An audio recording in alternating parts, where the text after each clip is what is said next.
SLBC tunnel దగ్గర మంత్రి జూపల్లి మాట్లాడుతున్నారు. లైవ్ చూద్దాం. అట్లాగే అరవింద్ కుమార్ అందరూ కూడా మళ్ళీ ఒకసారి దీనిపైన ఇక్కడికి వచ్చి సమీక్ష చేసే కార్యక్రమం చేయడం జరిగింది. సరే, నిన్న మొన్న పురోగతి అనేది చాలా ఉంది. నాకు తెలిసి బహుశా రేపు రాత్రి వరకే ఒక నలుగురి ఆచూకీ అనేది అయితే రిమోట్ సెన్సింగ్ ద్వారా సర్వే రాడార్ ద్వారా లొకేట్ చేయడం జరిగింది. అంటే ఫ్రంటేజ్ ఉన్న వాళ్ళు.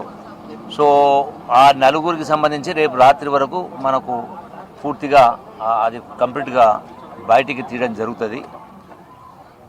రెండవది, మిగతా నలుగురు ఆ యొక్క టీబీఎం మిషన్ ఫ్రంటేజ్లో ఉన్నారు. సో దానికి సంబంధించి వాళ్ళ అక్కడ 24 అడుగుల మేర బురద మట్టి అట్లాగే ఉన్నది. సో దానికి ఇంకొక రోజు ఎక్కువ సమయం పట్టవచ్చు, కొంత సమయం పడుతుంది. అయితే ఈ యొక్క ఆ టీబీఎం మిషన్ మొత్తం కట్ చేయాల్సి వచ్చింది. అంటే సుమారుగా 450 అడుగుల సుమారుగా నిడివైనటువంటి మొత్తం ఆ మిషనే టన్నల్ ఎంత వెడల్పు ఉంటుందో అంత లోపలికి ఉన్నది టోటల్గా, అంటే అంత లెంత్. సో వాటిని కట్ చేయడం అనేది చాలా వరకు ఆ పాటుకాడికి ఏదైతే కొట్టుకొచ్చిందో ఆ మిషన్ కటింగ్స్ అనేది పెద్ద ఎత్తున పని జరిగింది. అట్ సేమ్ టైం ఎక్కడైతే ఆ నలుగురి ఆచూకీ పలానా దగ్గర అంటే ఉన్నట్టుగా గుర్తు జరుగుతుందో అక్కడ సపరేట్గా అక్కడ మాన్యువల్గా మనుషుల ద్వారా కూడా మళ్ళీ తవ్వడం జరుగుతూ ఉంది. కొంత తవ్వడం కూడా జరిగింది. అది బహుశా రేపు మధ్యాహ్నం సాయంకాలం వరకు అది పూర్తయితే మనకు ఒక రిజల్ట్ అనేది వస్తుంది. రెండవది, లోపల ఏదుందో దాన్ని చేయాలన్నప్పుడు దానికి పెద్ద ఎత్తున అడ్డంకులు ఉన్నవి. ఎంటైర్ బోరింగ్ మిషన్ అడుగు బాగాన ఉన్నట్టుగా కనపడతా ఉంది మిగతా నలుగురు సంబంధించి. సో దానికి ఏదైతే రకరకాల ఏజెన్సీలు ఉన్నాయో, ఎన్డీఆర్ఎఫ్ గారు కావచ్చు, సింగరేణి వాళ్ళు కూడా సుమారుగా 152 మంది ఇక్కడ పనిచేస్తూ ఉన్నారు. సో అంటే వివిధ ఏజెన్సీలకు సంబంధించిన వాళ్ళందరూ కూడా ఇందులో నిమగ్నమై ఉన్నారు. సరే, చాలామంది చాలా మాట్లాడుతూ ఉంటారు, ఏదో ఆలస్యమైంది అన్నట్టుగా, ప్రభుత్వం నిర్లక్ష్యం అన్నట్టుగా. అక్కడ లోపలికి వెళ్తే తెలుస్తుంది. ఎందుకంటే ఇక్కడ పనిచేస్తున్నటువంటి ఏజెన్సీలు కూడా ఒకటి కాదు, రెండు కాదు, ఇక్కడ పనిచేస్తున్నటువంటి ఏజెన్సీలు కూడా ఆల్మోస్ట్ 11 మంది ఏజెన్సీలు ఇక్కడ పనిచేస్తూ ఉన్నాయి. సో వాళ్ళందరూ కూడా నిష్ణాతులు. ఎన్డీఆర్ఎఫ్ అంటే అట్లాగే SC south central railway, army, SDRF, irrigation, police, NGRI, geological survey of India, rat miners, JP company, L N T, Navayuga and America Robinson company. అంటే సుమారుగా ఇన్ని ఏజెన్సీలు ఇంతమంది పనిచేస్తారంటే వాళ్ళందరూ కూడా అనుభవం లేనోడు కాదు, ఆలోచన లేనోడు కాదు. అంటే జరిగినటువంటి సంఘటన తీవ్రత కావచ్చు, ఆ లొకేషన్ కావచ్చు, ఆ మెసేజ్ అడ్డుపడ కావచ్చు, బురద కావచ్చు, నీళ్లు కావచ్చు, అంటే ఇంత క్లిష్టమైన కారణంగానే ఆలస్యమైంది తప్ప ఎక్కడ కూడా ఇంతకుముందు కొందరు మిత్రులు కూడా బీజేపీ మిత్రులు మాట్లాడక తెలిసింది. ఇక ఎక్కడ కూడా నిర్లక్ష్యం అనేది కానీ ఇంకోటి కానీ లేదు. 100% అది పూర్తిగా మనకు రిజల్ట్ రాబోతూ ఉంది. రెండవది, ఆ కుటుంబాలకు సంబంధించిన వాళ్ళు కూడా ఇక్కడ పడిగట్లు కాస్తూ ఉన్నారు. ఆ బాధ కూడా మనకు ఉంటుంది.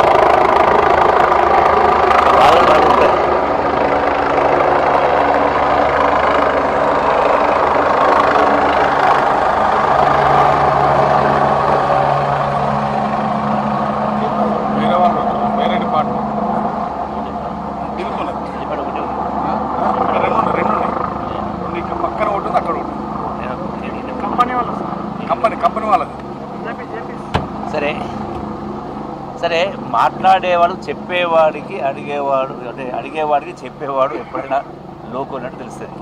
అంటే రిస్క్ తీసుకుంటున్నాం. ఇక్కడ ఏంటంటే ఆ 8 మందిని రక్షించడానికి పోయినటువంటి 150 మంది రిస్క్లో పడవద్దు కదా. ఎందుకంటే అక్కడి నుంచి ఏదైతే భూమి పొరల నుంచి ఏముందో తెలియదు. సో ఆ రిస్క్ తీసుకోకుండా ఉండడం కోసము కొంత జాగ్రత్తగా ఆ రిపోర్ట్లు సర్వేలు ఆ రాడార్ సర్వేలు ఇవన్నీ చేయడం మూలన సమయం పట్టింది. డెఫినెట్గా నాకు పూర్తి విశ్వాసం ఉంది రేపు సాయంకాలం వరకు ఈ నలుగురి ఆచూకు సంబంధించి రేపు మనకు పూర్తిగా క్లియర్ అయిపోతుంది. సో మిగతా దానికి సంబంధించి ఎంత ముందు ఉందో దానికి ఇంకా కొంచెం సమయం పట్టవచ్చు. అయితే వాస్తవాలు ఇదైతే ఇలా ఒక్కొక్కరు ఒక్కొక్క రకంగా విమర్శించే ప్రయత్నం చేస్తూ ఉంటారు. అంటే సందర్భం వచ్చింది కాబట్టి నిన్న మహబూబ్ నగర్ మాజీ మంత్రి ఏదో మాట్లాడాడు, ఇది 11 కిలోమీటర్లు మేము తవ్వినాం, మేము తవ్వలేదంటే ముక్కు నెలకు రాస్తారు రకరకాల ఏదో మాట్లాడినా. అంటే నేను చెప్పింది కూడా అది, మీరు 11 కిలోమీటర్లు తవ్విందా అన్న, మిగతా 9 కిలోమీటర్లు 10 సంవత్సరాలు ఎందుకు చేయలేదన్నా వాస్తవ పరిస్థితి.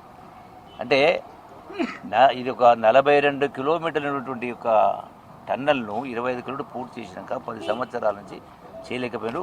మళ్ళీ కూడా చెప్తా ఉన్నాము, నిన్న కూడా చెప్పిన హరీష్ రావు కూడా వచ్చి ఏదో మాట్లాడిపోయారు. మా 10 సంవత్సరాల కాలంలో 200 కిలోమీటర్ల టన్నల్ తవ్వినామని మాట్లాడిండు. నేను కూడా అదేనా కదా, మరి మీరు కొత్తగా మొదలుపెట్టి 200 కిలోమీటర్ల టన్నలు 10 సంవత్సరాలు తవ్వినప్పుడు మరి మిగిలినటువంటి మీరు 10 కిలోమీటర్లు చేసింది, ఇందులో మిగతా 9 కిలోమీటర్లు 10 సంవత్సరాలు ఎందుకు చేయలేకపోయినరా నేను దానికి సమాధానం చెప్పలే. ఒకలా చేసి ఉంటే ఈ సంఘటన జరగకపోనేమో కదా, ఇది వాస్తవం కాదా, జరగపోను అట్లా చెప్పినే ఇది మీ వలన జరిగింది అన్నాను కదా. అంటే సెన్స్లెస్గా మాట్లాడుతూ ఉంటారు, రాజకీయ కోణంలో రాజకీయ లబ్ధి కోసం మాట్లాడుతుంటారు. కాబట్టి సరే ఎవరేం మాట్లాడినా డెఫినెట్గా చివరికి వచ్చింది. రేపు రాత్రి వరకు ఆ నలుగురి ఆచూకీ టోటల్ స్పష్టంగా ఆచూకీ కాదు, వాళ్ళ యొక్క లొకేట్ చేయడం జరిగింది. ఆల్రెడీ మాన్యువల్లో పనిచేస్తూ ఉన్నారు, మెషిన్ పని నడుస్తూ ఉంది, డీవాటర్ నడుస్తూ ఉంది, ఆ యొక్క బెల్ట్ కన్వేయర్ బెల్ట్ను కూడా రెస్టోర్ చేసే కార్యం జరుగుతూ ఉంది. సో అన్నీ కూడా ప్యారలల్గా అన్ని రకాల మెషిన్ ద్వారా జరుగుతూ ఉన్నాయి, మనుషుల ద్వారా జరుగుతూ ఉన్నాయి. సో డెఫినెట్గా రిజల్ట్ వస్తుంది. Thank you sir. ఇప్పుడు సార్ నలుగురు టెస్ట్ అవుట్ చేసిన కదా, దాంట్లో వాళ్ళ కండిషన్ ఏంటి సార్? నేను ఫస్ట్ డే చెప్పిన అది అవకాశాలు చాలా చాలా చాలా తక్కువ అని చెప్పిన. సరే ఆ 1% కూడా ఎందుకని మేము మాట్లాడట్లేదు, అది కూడా చూద్దామని ఇక్కడ. పనులు పునఃప్రారంభించినప్పుడు జిఎస్ఐ సర్వేతో మళ్ళీ సర్వే చేయించలేదు, అందువల్లనే ఈ ప్రమాదం జరిగిందని బీజేపీ పనులు ప్రారంభించినప్పుడు 44 కిలోమీటర్ సర్వే చేసారు. జిఎస్ఐ వాళ్ళు 44 కిలోమీటర్ సర్వే చేసి 44 కిలోమీటర్ రిపోర్ట్ ఇచ్చారు. మళ్ళీ ప్రారంభం చేసినప్పుడు మళ్ళీ సర్వే ఇచ్చారు. అవన్నీ ఉన్నాయి. కొన్ని లోపల భూకంపాలు వస్తాయి, ఎక్కడ గుర్తిస్తారా? ఏ మిషన్ గుర్తిస్తుందా? సో న్యాచురల్గా ఆ భూమి పొరలలో ఏర్పాట్లో ఎక్కడో లోపభూయిష్టం ఉండి ఎక్కడో ఫ్రాక్చర్స్ ఉన్న కారణంగా సడన్గా వస్తాయి. అది మనకు ఎట్లో అట్లంటే అక్కడ అదేంటి మన ఉత్తరాఖండ్లో ఎంతమంది చనిపోయారు? 100 మంది 1000 మంది. Okay, thank you. వాళ్ళ అందరికీ నమస్కారం. మరి ఇంతకుముందే బీజేపీలో ఉన్నటువంటి 9 ఎమ్మెల్యేలు, ఒకటి బీజేపీ ఫ్లోర్ లీడర్ అయినటువంటి మహేశ్వర్ రెడ్డి గారు, పాయల్ శంకర్ గారు, అదేవిధంగా హరీష్ గారు, తర్వాత రామచంద్రారెడ్డి గారు, వీళ్ళందరూ వచ్చి మాట్లాడుకోవడం జరిగింది. మరి ముఖ్య విషయం ఏంటంటే ఇది 8వ రోజు. సరే ఆ ఫస్ట్ అవర్ నుంచి కూడా ఈ రాష్ట్ర ముఖ్యమంత్రి గౌరవనీయులు రేవంత్ రెడ్డి గారి సూచన మేరకు కన్సర్న్ మినిస్టర్ అయినటువంటి ఉత్తమ్ కుమార్ రెడ్డి గారు, జిల్లా మంత్రివర్యులు పెద్దలు జూపల్లి కృష్ణారావు గారు, నేను, నాతో పాటు చాలామంది ఎమ్మెల్యేలు, కోమరెడ్డి వెంకరెడ్డి గారు, మంత్రి గారు, జానారెడ్డి గారు అందరం కూడా దీన్ని మానిటర్ చేస్తూ ఉన్నాం. ఏది ఏమున్నా ప్రభుత్వ పరంగా ఏ రకమైనటువంటి చర్యలు తీసుకోవాలో ఆ రకమైనటువంటి చర్యలు తీసుకుంటా ఉన్నాం. త్వరితగతిన బయటికి తీసుకురావడం కోసం ఫస్ట్ అవర్ నుంచే ఈ ప్రభుత్వం ప్రయత్నం చేస్తూ ఉంది. మరి బీజేపీ నాయకులు ఇప్పుడే వచ్చి కొంత మాట్లాడిపోయినట్టుంది. ఒకటి నేను విజ్ఞప్తి చేయడం ఏంటంటే, ఇప్పుడు ఈ ఆర్మీ కానీ, నేవీ కానీ, ఎన్డీఆర్ఎఫ్ కానీ, జియోలాజికల్ సర్వే ఆఫ్ ఇండియా కానీ ఇవన్నీ కూడా కేంద్ర ప్రభుత్వం సంస్థలే. కేంద్ర ప్రభుత్వ సంస్థలు కూడా వాడుకుంటా ఉన్నాం. సరే వాళ్ళు ఎక్కువ విమర్శించకపోయి ఉండొచ్చు, కానీ ఏది ఏమున్నా ఈ ప్రభుత్వం ఏ రకమైనటువంటి మెజర్స్ తీసుకోవాలో ఆ రకమైన మెజర్స్ తీసుకుంటా ఉన్నాం. త్వరితగతిన అక్కడ ఉన్నటువంటి లోపల చిక్కుకున్న 8 మందిని తీసుకురావడం కోసం నిరంతరం 24 అవర్స్ ప్రయత్నం చేస్తూనే ఉన్నారు.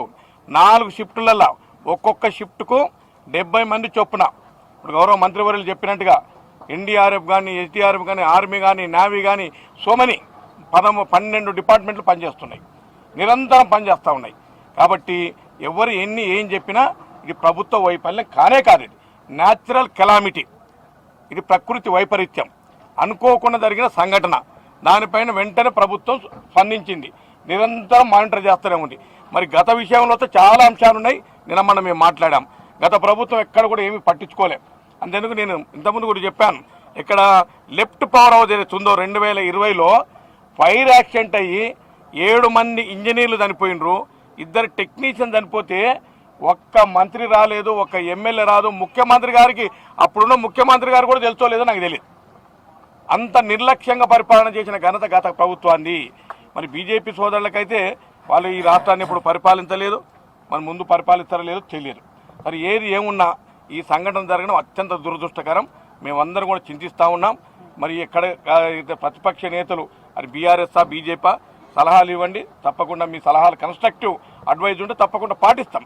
అంతేగాని ప్రభుత్వాన్ని విమర్శించాలి, ప్రభుత్వం పైన బురద జల్లాలని చూస్తే తెలంగాణ రాష్ట్ర ప్రజలు చాలా విజ్ఞులు, ఇవన్నీ గమనిస్తూ ఉన్నారు. ఇప్పటి కూడా లేటెస్ట్ టెక్నాలజీ ప్రకారంగా రాడార్ సెన్సార్ తోటి మరి ఎక్కడెక్కడైతే బాడీలు ఉన్నాయో అవన్నీ కూడా గుర్తించడం జరిగింది. వర్క్ చాలా ఫాస్ట్గా నడుస్తూ ఉంది. ఒకవైపు ప్లాస్మా కట్టర్స్తో కట్టింగ్ నడుస్తూ ఉంది, ఒకవైపు మడ్డును ఎక్కడ మన లోకోమోటర్ ఏదైతే ఉందో లోకల్ ట్రైన్ ఉందో లోకోమోటివ్ దాని నుంచి కూడా తీసుకొస్తా ఉన్నారు. కన్వేయర్ బెల్ట్ కూడా త్వరలోనే రిపేర్ అవ్వబోతా ఉంది. డీవాటరింగ్ బ్రహ్మాండంగా చేస్తూ ఉన్నారు. యుద్ధ ప్రాతిపదికన పనులు జరుగుతూ ఉన్నాయి. నేను అనుకుంటా, నాకు తెలిసినంత నేను కానీ మా మంత్రులంతా కూడా డిస్కస్ చేయడం జరిగింది. రేపు మధ్యాహ్నం వరకు ఖచ్చితంగా ఏదో రిజల్ట్ బయటపడుతుంది.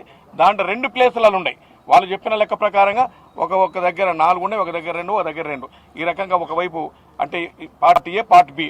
ఈ పార్ట్ ఏలో ఉన్న చిక్కుకున్నటువంటి వాళ్ళు రేపు మధ్యాహ్నం వరకు 100కు 100% రిజల్ట్ వస్తుంది. ఆ దిశలోనే పనిచేస్తూ ఉన్నారు. 24 గంటలు పని జరుగుతుంది. ఎవరు కూడా దీన్ని విమర్శించడానికి వీలు లేదు. నిజంగా మనం విమర్శించే వాళ్ళు వస్తే లోపలి టన్నల్ పోయి చూడండి, 13 కిలోమీటర్ల లోపలి పోయి అది ఇన్స్పెక్ట్ చేసినాక మాట్లాడండి, మీకే తెలుస్తుంది. కాబట్టి ఇటువంటి విమర్శలు మంచిది కాదు. ప్రజలను మనం మిస్గైడ్ చేయొద్దు.